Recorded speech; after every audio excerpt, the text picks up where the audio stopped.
jungle. खाजगी finance agent असल्याचे भासवून हायवेवर जबरी लूट, 4 आरोपी अटक.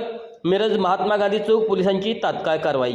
खाजगी फायनान्स एजन्सीचे वसुली एजंट असल्याचे भासवून हायवेवर वाहनधारकास अडवून धमकावून पैसे उकळणाऱ्या टोळीचा मिरज येथील महात्मा गांधी चौक पोलीस ठाण्याच्या पथकाने अवघ्या काही तासात छडा लावत 4 आरोपींना गजाआड केले. फिर्यादी शीतलकुमार बळवंत माने, राहणार शिरोली पुलाची, तालुका हातकणंगले, जिल्हा कोल्हापूर, ही आपल्या बहिणीसह उपचारासाठी कोल्हापूर येथून Miraj civil hospital Honda Activa मोपेडवरून येत असताना कोल्हापूर सोलापूर हायवेवरील हॉटेल शंभूजवळ 4 अज्ञात इस्मांनी त्यांची गाडी अडवली. आम्ही खाजगी फायनान्स एजन्सीची वसुली एजंट असल्याचे भासवून गाडीचे कर्ज थकीत असल्याचे सांगत पार्किंग यार्डमध्ये जमा करण्याची धमकी देण्यात आली. तसेच पैसे न दिल्यास फिर्यादीच्या बहिणीस हातपाय बांधून कोंडून ठेवण्याची व जीवे मारण्याची धमकी दिली. यानंतर आरोपीने गाडी सोडण्यासाठी 8,000 रुपयांची मागणी करत सदर रक्कम कर्जाच्या हप्त्यात जमा होणार नसल्याचे सांगून जबरदस्तीने ऑनलाईन पैसे घेतले. एवढ्यावरच न थांबता आरोपींनी फिर्यादीच्या मोपेडची नंबर प्लेट तोडून नुकसान केले व घटनेची वाच्यता केल्यास जीवे मारण्याची धमकी दिली. या प्रकरणी महात्मा गांधी चौक पोलीस ठाण्यात गुन्हा दाखल करण्यात आला. सहाय्यक पोलीस निरीक्षक संदीप शिंदे यांच्या मार्गदर्शनाखाली डीबी पथकाने तांत्रिक माहितीच्या आधारे अवघ्या 2 तासात संशयित आरोपी विपुल भोरे, आलोक वायदंडे, मयुरेश मोटे व राजू परिहार यांना ताब्यात घेऊन अटक केली. न्यायालयाने आरोपींना 24 डिसेंबर 2025 पर्यंत पोलीस कोठडी सुनावली असून पुढील तपास पोलीस उपनिरीक्षक रुपाली गायकवाड करत आहेत. दरम्यान सांगली जिल्ह्यात अशा प्रकारे बेकायदेशीर वसुली व लुटीचे प्रकार वाढत असल्याने वाहनधारकांची सतर्क राहावे. कोणीही वाहन जप्तीच्या नावाखाली पैसे मागितल्यास तात्काळ डायल 112 वर संपर्क साधून पोलिसांकडे तक्रार करण्याचे आवाहन सांगली जिल्हा पोलीस दलाने केले आहे.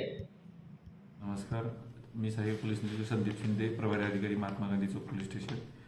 फायनान्स कंपनीचे वसुली एजंट असल्याचे भासवून वाहन चालकास थांबवून त्यास हायवेवरती लुटण्याचा प्रकार घडला होता.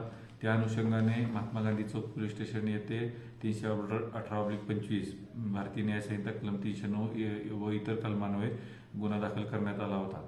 फिर्यादी यांनी पोलीस स्टेशन येथे येताच 2 तासाच्या आत महात्मा गांधी चौक पोलीस स्टेशनकडील डीबी पथकाने यातील आरोपींचा कुठलाही ठाव ठिकाणा इत्यादी माहीत नसताना तांत्रिक पुराव्याच्या आधारे आरोपीचा शोध घेऊन आरोपींना 2 तासाच्या आत अटक केली होती. आरोपींना माननीय न्यायालयाकडे हजर करताना आरोपींना न्यायालयाने 2 दिवस पोलीस कोठडी दिली आहे. पोलीस कोठडी दरम्यान आरोपीकडून गुन्ह्यात वापरलेले दोन्ही वाहने तसेच गुन्ह्यात चोरी झालेली लुबाडलेली रक्कम 8,000 रुपये ही हस्तगत करण्यात आलेली आहे. यात माननीय पोलीस जिल्ह्याचे पोलीस अधीक्षक माननीय संदीप गुगे, अपर पोलीस अधीक्षक कल्पना बारावकर मॅडम, SDPO माननीय प्रेल गिल्डा सर यांच्या मार्गदर्शनाखाली वारंवार अशा प्रकारे लूटमार करणाऱ्या टोळीबाबत आम्ही कारवाईसाठी प्रयत्नशील होतो. या गुन्ह्यातील फिर्यादी यांना थकीत हप्त्याच्या ऐवजी कमी रक्कम घेऊन सेटलमेंट करण्याच्या प्रयत्नामध्ये आरोपींनी लूटमार केल्याची घटना घडली होती. आम्ही याद्वारे सर्व नागरिकांना आवाहन करत आहोत की अशा प्रकारे जर वाहनाची किंवा इतर रिकव्हरीच्या बाबत कुणीही फसवणूक करून किंवा लुबाडणूक करून किंवा लुटमार करण्याचा प्रयत्न करत असल्यास आपल्याला भासून आल्यास दर्शन आल्यास आपण तात्काळ डायल 112 संपर्क करायचा आहे किंवा तात्काळ सांगली जिल्हा नियंत्रण कक्षाला आपण संपर्क करून याबाबत माहिती द्यायची आहे. महात्मा गांधी चौक पोलीस स्टेशन अशा प्रकारे लुटमार करणाऱ्या टोळींवर यापुढे देखील कठोर कारवाई करणार आहे.